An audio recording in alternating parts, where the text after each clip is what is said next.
दोस्तों, ईयर 2014 में आई horror film Annabelle को देख कई लोगों की रूह कांप गई है। ब्राजील में तो एक महिला इस फिल्म का लेट नाइट शो देखने के बाद अपने आप को ही मारने लगी थी।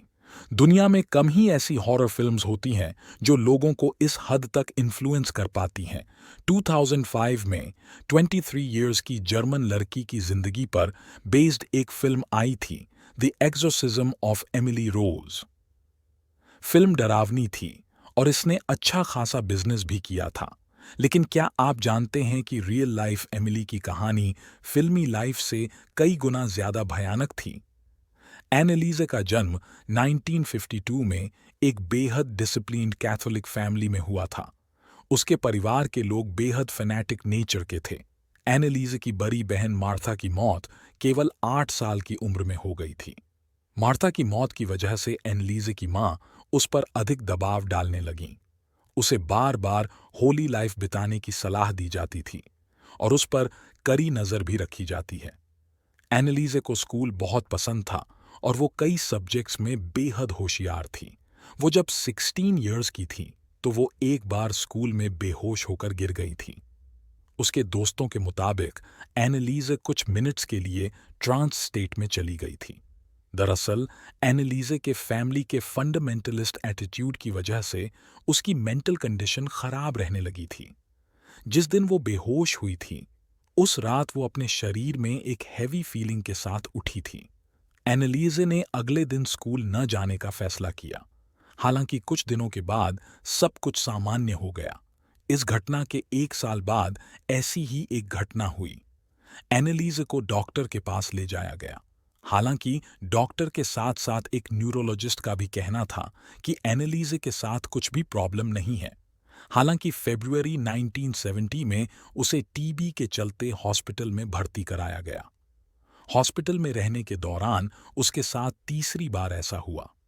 ये शायद पहला मौका था जब एनालीजे के साथ चीजें कुछ ज्यादा ही भयानक हो रही थीं। एनालीजे का दावा था कि उसे रंग दिखाई दे रहे हैं, कई तरह की आवाज आ रही है और बेहद खुशी महसूस हो रही थी। इस दौरान उसका मिर्गी का इलाज किया गया और हॉस्पिटल से डिस्चार्ज दे दी गई। मेंटल कंडीशन दुरुस्त न होने के बाद भी एनालीजे ने स्कूल पास किया और कॉलेज के लिए कदम बढ़ा लिए। वो एक टीचर बनना चाहती थी, लेकिन उसकी मेंटल कंडीशन बिगड़ रही थी। 1973 में एनालीजे को प्रार्थना के दौरान हैलुसिनेशंस होने लगे। उसे यकीन हो चला था कि कोई शैतान उसके शरीर में घुसा हुआ है। एनालीजे बेहद हेल्पलेस सिचुएशन में थी। डॉक्टर्स उसकी किसी तरह से मदद नहीं कर पा रहे थे। थक हार कर उसे प्रीस्ट के पास ले जाया गया, लेकिन उसकी हालत बद से बदतर होती जा रही थी। कहा जाता है कि एनालीजे के हालात इतने ज्यादा बिगड़ चुके थे कि वो फ्लोर से उठाकर अपने ही यूरिन को पिया करती थी, कोल एंड इंसेक्ट्स खाने लगी थी और कई बार अपने कपड़ों को फाड़ दिया करती थी। इस दौरान एनालीजे धार्मिक चीजें, क्रॉस से दूर रहने लगी थीं। उसकी हालत देखते हुए आखिरकार चर्च ने उस पर एक्सोर्सिज्म को अंजाम देने का फैसला किया। चर्च के 2 प्रीस्ट्स पर इस लड़की को ठीक करने का जिम्मा सौंपा गया। उन्होंने एनालीजे पर एक सीक्रेट प्रोसीजर को अंजाम देना शुरू किया। प्रीस्ट्स के कहने पर उसने सभी मेडिसिन्स लेनी बंद कर दी थी। अगले 10 महीनों में एनालीजे पर एक्सोर्सिज्म के 67 सेशंस हुए। ये सभी सेशंस कम से कम 1 घंटे के थे। इस दौरान प्रीस्ट ने पाया कि एनालीजे के शरीर में कम से कम 6 इविल स्पिरिट्स मौजूद थीं और सभी एक से बढ़कर एक खतरनाक थी। एक्सोर्सिज्म की इस प्रक्रिया के दौरान एनालीजे ने खाना छोड़ दिया था और वो बेहद कमजोर होती जा रही थी।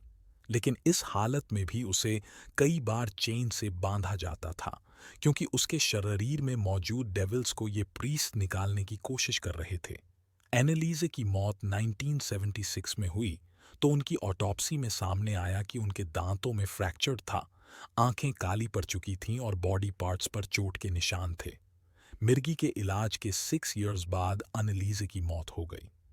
प्रीस्ट्स और एनालीजे के परिवार का मानना था कि उसकी आत्मा को मुक्ति मिल चुकी है।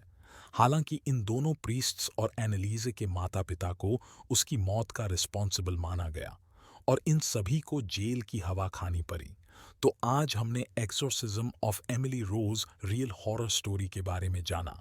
अगर आपको वीडियो पसंद आया तो हमारे चैनल थ्योरी ब्रेकर को like, comment, share and subscribe करें।